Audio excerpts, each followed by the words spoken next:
Lukas Nelson. Hi. So, you did a show. It was a good show. We just played in Deerfield. The Deerfield is a Treehouse Brewing Company. Yeah, it was beautiful. It was awesome. You did a good job. Thank you. Appreciate it. So, where are you originally from? Austin, Texas. Originally, I was born in Austin, and I grew up in Hawaii, in Maui. My parents had a place there before I was born, and my mom chose to raise me there because she thought it would be a little bit easier. I wouldn't have so much of an influence. My father's fame, it was so intense in Texas that she thought if I was to, I think they both thought that if I was to be raised there, then I wouldn't have, I would have more of a chance of a sort of a normal childhood in Hawaii, where people, they knew him, but it wasn't such a big deal there, and people didn't bother him there too much, and I was able to just have a nice childhood of where I wasn't, at least where I was living, I wasn't treated differently in any way, positive or negative. And I'm really grateful to my parents for doing that. I was on the road a lot, though. I was never anywhere for more than 3 months at a time until the pandemic. So I really felt like, I was raised by the whole country in a way. I was raised on the roads and the diners and the truck stops, and I did many Thanksgivings and truck stops. Wow. Yeah. So and that was without my family, because after college I left. I dropped out of college and basically just went on out in my car, and then in a van, and then in an RV, and then I started building a career for myself with my band, and so we did 250 shows a year for probably 10 years, and before the pandemic hit, and so we put in a lot of time, and I never felt like anywhere was my home, but I was born in Texas, so that's where I'm technically from, I guess. But they're in Maui. I consider both places, because I was in Maui when I was 1 year old, and we used to go back and forth quite a bit. What an incredible place to grow up, Maui. Yeah, Maui's awesome. Wow. And Texas. Yeah, they're both really great. It's a very it's very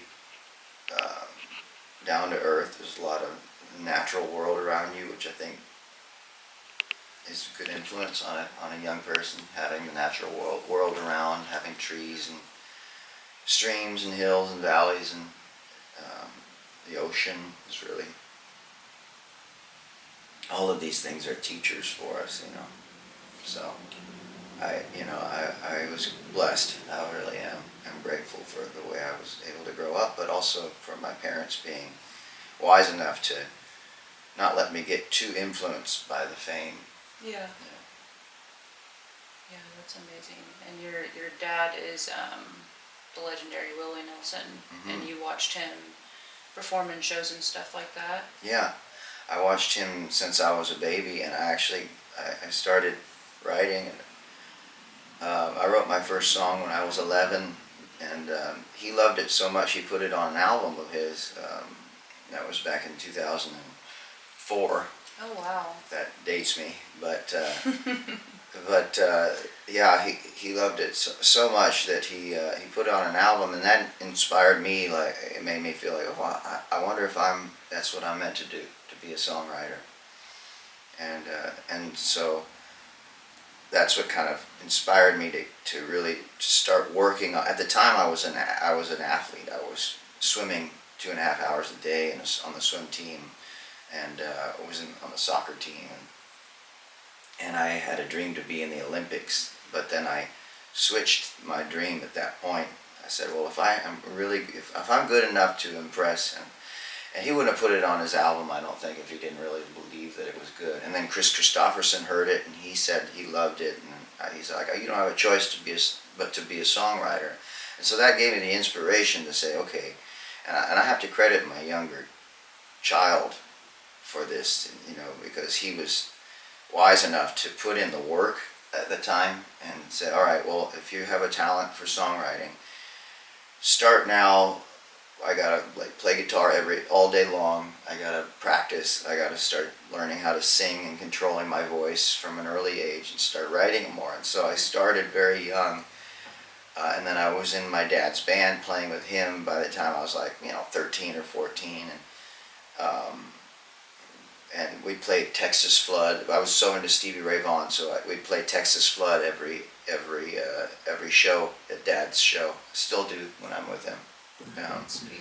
Yeah, and it was a beautiful thing. And then went off and built my own career, and now we have, and really me starting to play music was a way to be closer to him.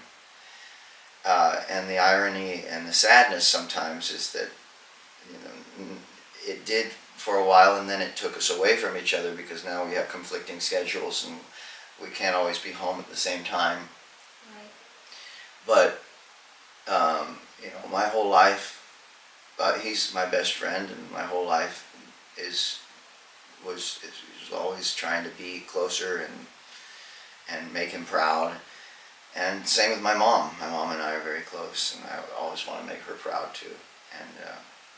And my whole family's, I'm lucky. I'm lucky that I have a good, kind family. We've had some hardships, especially early on. I had a lot of pain growing up, just wondering who I was in the context of this whole thing. Being born with someone so famous, you start to ask yourself questions about what does my life mean? Yeah. But I had so much kindness and love around me that I'm really lucky, and it gave me the confidence to practice and just put my head down and work. And I always love to work. That's something I've always loved to do, even if it's just digging ditches. I really like working with the earth. I never had even when I was a kid, that was one thing about me I think that maybe I got from my dad, is just I've never been afraid to roll my sleeves up. So I put in a lot of time, I put in a lot of practice, and now I feel like, I've got myself into a place where I have something that means something in this life, about me, and I guess something I can share with others, and it kind of, I'm very grateful to my younger child, I'll tell you that, because he was smart enough to stay away from all the trappings generally. Right. So what was the pivotal moment for you that you're okay, music, I want to do this for the rest of my life? Mm-hmm. Yeah, that's a good question. I think I don't know. I think it was probably when I was 11. Mm-hmm.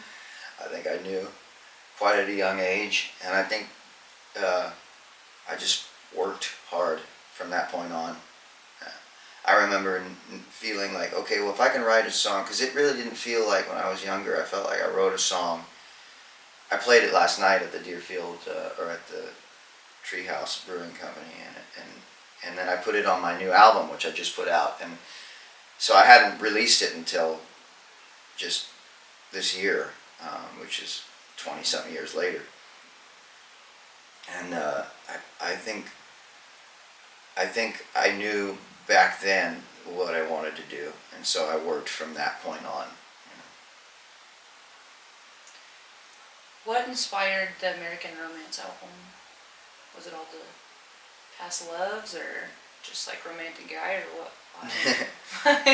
Yeah, well, there's a romance to the lifestyle. There's a romance to, I wasn't using romance there were past romances, but I think it was sort of the romance of the nomadic, the travel, the romance of it's like the poetry of this country that raised me, the diners and dives, and I played countless bars. I went to Sturgis with motorcycles everywhere, and you know, and I just saw so much of the country from Montana to Louisiana, from New York, California, everything in between. And I would do it by coming in, playing music, and leaving. And there's sort of a romance to that, you know. I think my romance is with the music and the travel. Yeah. And I have had very deep loves in my life, and I've been in love, but a lot of them ended with me having to. Well, they all ended with me having to leave, and so that's partly what it's about, you know. And I guess I'm like a minstrel or like a monk, a musical monk, you know, where I feel like I chose music because it saved my life, and I owe my life to it in the same way people owe their lives to God, and you know, I think it saved my life enough times. I've had some rough goes of it, and music was what kept me going, and so I feel like no matter how I feel about someone, I always have to choose music first. Right. Because it is God to me. Yeah, it's like your first love. It's my first love, but it's also brought me all the joy that I have in my life. Music is God in my mind, you know. Yeah. And so and God created it. So, you know, I feel very lucky to have, you know, a life surrounded and built by music. And so, you know, anyone who I end up loving at any point in time will have to sort of understand that just in the way that, you know, I'm sure that a family puts God first, you know. Yeah. My family will put music and God first. Yeah. You know, because I feel like they're kind of the same. Yeah. Do you, I know that you're practicing sobriety right now. Mm-hmm. You talked about on the Joe Rogan show. Yeah. Do you feel like it's kind of hard to be on the road and be sober, like in that lifestyle for like, not just yourself, but like for many people? Do you feel like it's kind of hard to be sober on the road, or like, or is it like, is it easier to like be like, okay, I'm gonna drink this beer, I'm gonna, you know, that kind of stuff? No, it's not hard for me because I'm ready to be sober. I was done with the. I'm an interesting sober though. I'm, you know, like once a year or maybe twice a year, I'll sit down with a therapist and do mushrooms. You know, wow. And I'll like, you know, get with myself and kind of look at what's inside and try and let go of things I've been holding on to. Wow. And so, you know, what I don't do is smoke weed every day at all anymore. And I don't drink anymore. And my reasons for not drinking are probably kind of anticlimactic to most people. For me, I'm what they call whoop sober. It's because I don't like seeing my sleep score go to shit every time I take a drink. Yeah. So I literally stopped drinking because I like to sleep well, and I don't want to mess my sleep up. Wow. Because I never really, you know, I had a couple really bad nights when I was like 22, but that had more to do with popping pills and drinking at the same time, and you know, it was like a bunch of, you know, I had a lot of that I just did like for 1-2 month period, and that was it, and I let go of that a long time ago. So I mean, you know, I'm not like AA sober. I just don't smoke weed because I don't want to mess up my lungs anymore, and I don't. You know, my dad's got emphysema, and he's, you know, it's a hard thing to see. Like, you know, when he has trouble breathing, he's doing great right now. I mean, he's on the road. You know, I'll see him hopefully very soon, but he's 92. There's a great song that Merle and him did together called "We'd Have Taken Much Better Care of Ourselves If We'd Known We Was Going to Live This Long," which is a great statement, and I think that I kind of took that to heart. I'm like, well, if I have the genes to live to be 92, then maybe if I start doing the right thing now, then when I am 92, I won't be huffing and puffing. I won't be having a hard time breathing. You know, and I'll be able to, you know, do more. You know, I'm trying to just learn lessons from that. You know. So I stopped smoking weed for my lungs, and then I don't like doing edibles necessarily because they last a long time, and I don't like being high for a whole day. You know. So, you know, it's just like the kind of practical reasons for being sober. Also, I'm really high. I get high from saying no. I get high from being proud of myself. Yeah. You know, I really get high when I go to a bar and I hang out with all my friends, and I get high from the feeling knowing that I'm just like, it's like a dopamine hit, knowing that I'm gonna get up and feel good the next morning. Right, yeah. You know, that makes me, I kind of get addicted to that feeling of like being proud of myself. That's why I exercise, all those things, you know. You make me want to like be sober again, like on sobriety again. Yeah. Because I know the exact same feeling. Yeah. Like it's an amazing feeling. It's that it is like it is a drug in itself, that you get high from feeling proud of yourself, and then that's like, that one lasts. Yeah. You know, that one lasts every time you make the right decision, and it's good for you. So it's like the only high that is actually good for you. Yeah. Is that high you get from being proud of yourself for doing the right thing, and so I guess that's kind of why I do it. You know, because now I'm addicted to that. Yeah. That's great. Yeah. And like being yourself and like being more wholesome, you know, it's just like you remember so much more. Yeah. And how many decisions have people made? You see it all the time in the news.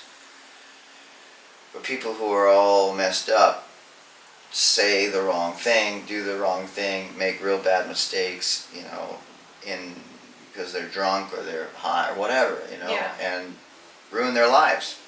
Yeah. You know what I mean? They see you from a different, I mean, you're a different perspective now. Like they see the bad instead of the good. Yeah, and then like their mind spirals, and then they'll send the wrong text, or will do something weird. You know what I mean? Like, yeah. Oh, I know. You know, people are, you know, when you drink too much and you get to, like, I just want to, you know, I have a better chance of navigating life in a way that like makes me happy to be alive if I'm just clear-headed. That's all. Yeah.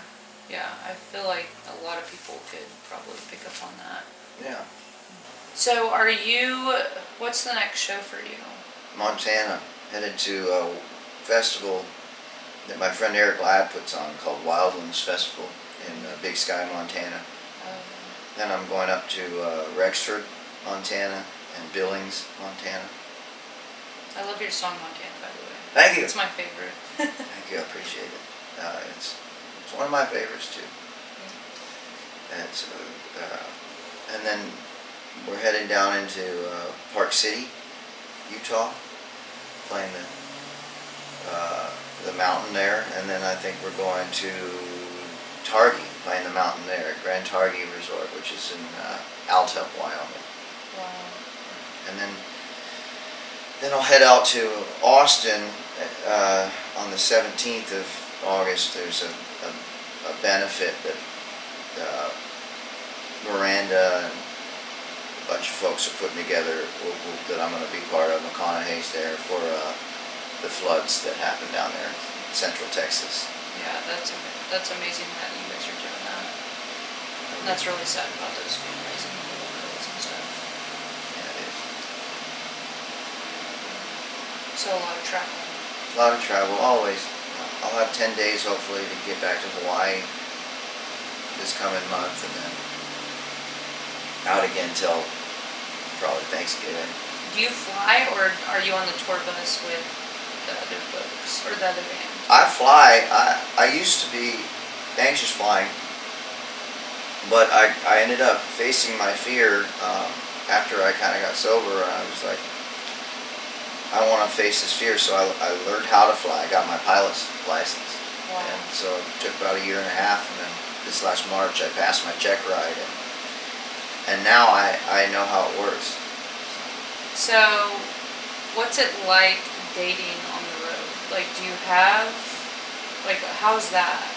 Dating is hard. Dating is difficult. um, I have dated. I mean, I was with my ex for 8 years, um, and then once that ended, I was probably 27, and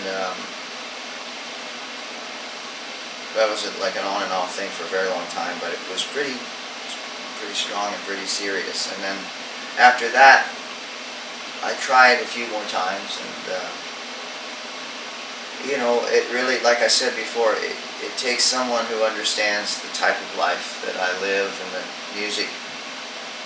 I think they have to understand that for me, music is first, and that because it saved my life, it kind of gave me a sense of purpose and meaning. And I think that, other people get purpose and meaning from relationships, and I'm not saying that I wouldn't, but I think that I'd have to find someone who understands that, like, I'm really attracted to people who have passions themselves, so if someone is a really great athlete, I mean, that's attractive to me because they give everything to what they're doing, and they have that willpower and that mindset, to overcome adversity. I think that, the discipline to work hard every day at what they love, and then a lot of times an athlete will understand what I do. Yeah. And so, I mean, my ex was an athlete. She was a volleyball player, and then, and so I'm attracted. But it really just has to be someone who understands that, So, and my mom and dad were together. He was I guess 55 when he had me. He was together with her and she was in her late 20s, I think. And they still together. They've been together for a really long time. But she became. I mean, she really was. She was a race car driver. She worked for McLaren. She did all kinds of stuff. Race car driver. Yeah, she was. Impressive. She raced motorcycles, but then she worked PR for McLaren. She was a hairdresser. She was a makeup artist. She had so many jobs. She was very, very, she is a very, very cool lady. But she gave a lot of that up at one point to, like, take care of us on the road with him. And to ask someone to give their life up to be on the road with me is a lot. And I don't know if I'm willing to ask anyone to do that. So I have to find someone at that point, or even if I would want that, I'm so attracted to people who are into what they do. Right. Yeah. So I maybe, I don't know. It'll happen at some point, but I just know I don't want to be irresponsible with my decisions, and I don't want to have kids if I'm not able to be there for them. I don't want to have a wife if I'm not able to really be there for her in the way that we both need. And so it's just I think I've seen a lot of my friends get stuck. Not my friends, but a lot of people get stuck, in miserable situations that end up in divorce or resentment. And I just don't want that. I'd rather just be like, okay, I got to be sure, because of my lifestyle. It's hard to deal with. Right. Do you feel like some people, we talked about this last night, but some people like get in the fame and like they just completely lose themselves. Yeah. And like you said that you saw your dad and he just like kept in contact with himself the whole time. I feel like that's really incredible because some people, the fame does get to them, their ego, and they're not incoherent anymore. Yeah, well, I mean, my dad had fame when he was late in his life. He was like, 40s. He was in his 40s before he became big. Oh. And I think that allowed him to sort of get through a lot, like learn about himself to the point where once he had achieved that fame, he was not fazed by it, Yeah. A lot of kids are getting famous pretty young and have a hard time dealing with it, I mean, the Beatles were so young when they were famous, it broke them up, They couldn't last. They didn't know how to handle that level of, attention on them. And then, as they got older, look at George Harrison became, a very wise man, and was able to kind of, it's also how you're raised, I think it's like what you're raised to believe is important, is a good, like if you're raised properly to understand that like fame isn't really something to look for, it may be a symptom of what you're doing. I mean, success as a musician, you kind of have to be famous in a way. You have to have enough fame to bring seats to your shows, Yeah. That's how most people make money on the road, is on the road these days. And so you want to, like, my goals are like to sell out the Hollywood Bowl or sell out Madison Square Garden, but that doesn't mean that I like everyone peering into my life and having something to say, necessarily about it. I don't like having, being a public figure is different, and it's hard, So, but I think I've understood how to navigate that pretty well so far. How do you navigate that? Navigate it. I don't just really. It's just about always making decisions based on wisdom, I guess. Trying to figure out what the smart thing to do is, rather than the quick and easy path to fame.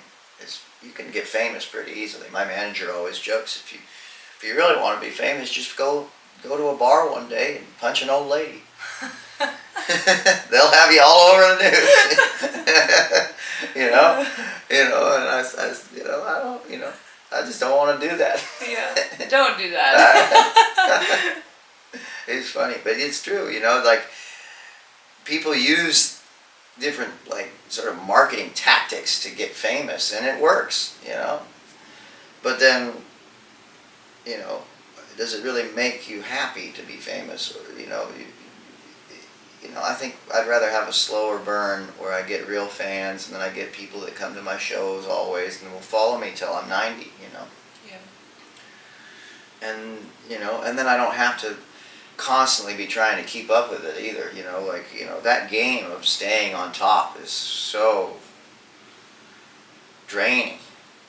Trying to be in the national conversation all the time for whatever reason, just so you can keep feeding the beast, so it's a lot. Yeah. So what would you say to someone, like your younger self? What would you say, like, keep going, like, chasing your dreams? Like, what would you say to that kid? Yeah, just, what would I say to my younger self, or someone else? Your younger self, or somebody else who is like wants to chase their dream. Well, to somebody else, I would say just work hard. Try to find what you love right now at 7 or however old they are, and work hard from right then, because by the time they're 15, 16, 17, 18, they're going to be able to do what they love for a living if they just put all their time in it at that point. Yeah. I actually think that young childhood, people say, oh, let them be kids. And I say, yeah, let them be kids. But I prefer, like, I'm so grateful to my younger child for finding what I wanted to do young, because I do see a lot of people that I know that end up in college not knowing what they want to do with their lives. And kind of, that's a really existential feeling. Like, I can't relate to it, because I had, like, my younger self was, I'm glad, that I knew what I wanted to do at a young age.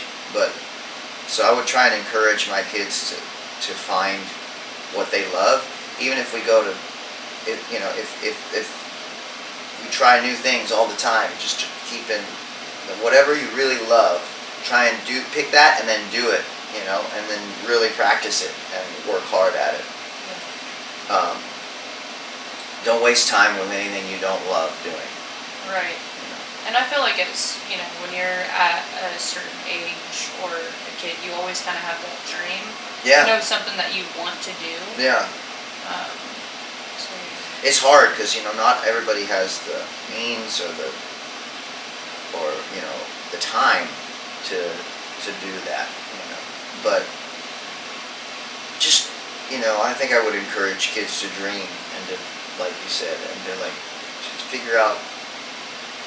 The journey of being a child should be trying to figure out what you love in this life. Yeah. And then, your early adult, your adolescence and early adulthood should be figured. That should be the work time where you work at it. Yeah. Do you feel like most of your dreams have came true, or like what is your? I know you said Madison Garden. That's what you wanted. Oh, I mean it's a small goal. I mean it's it's like to have goals. You know what I mean? Yeah.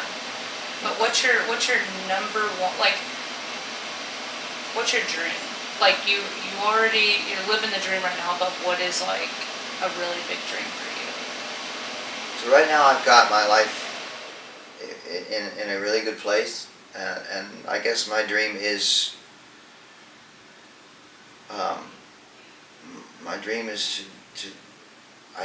to be at peace, completely restful and at peace, no matter what that looks like around me, because God has different plans, I don't know what that will look like, but my goal is to have inner peace, to be quiet in my mind. And right now I still have a lot of fire, and I think that's part of being young. I still have a lot of fire in me, and I'm honoring that fire by working. And maybe that'll never go away, but maybe maybe my real dream would be to find peace in the fire. Nice. I love that. Yeah. Peace in the fire.